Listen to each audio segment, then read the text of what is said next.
There was question marks going into the season.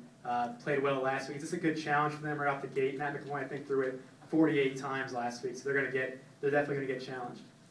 Absolutely. I know. Again, I think I only know what I read and what's reported, but I think that they probably wanted to run the ball a little bit more. But get behind, you got to change your game plan. I'm quite sure they want to be more balanced. With the tight ends that you use in the game and you're running the ball, sometimes the tight end is in the backfield. He's pass protection. Sometimes he releases out into the flat. Sometimes they run vertical routes, and they got some pretty good tight ends that can stretch the field and run. So it'll be interesting to see. Again, our young guys are they're one game tested now, and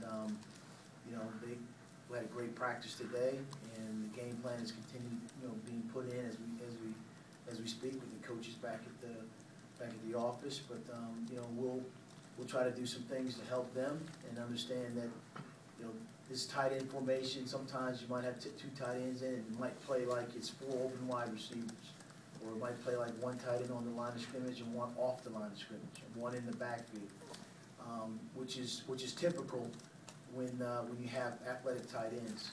Certain teams like to call defenses based on, okay, they got one tight end in the game or 2 tight ends in the game. Well, they give you those tight ends, but they play completely different formations, which presents a challenge, and that's what we're working on now.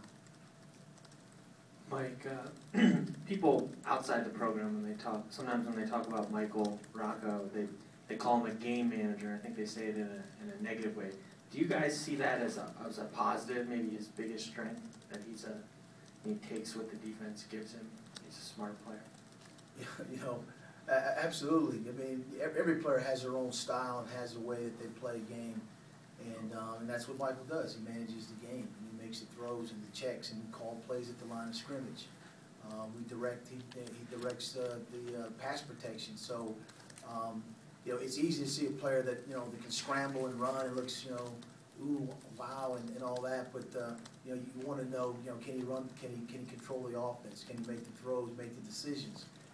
And the type of player, that's the type of player Michael is, and it's a positive for us as long as we continue to keep winning and moving the ball.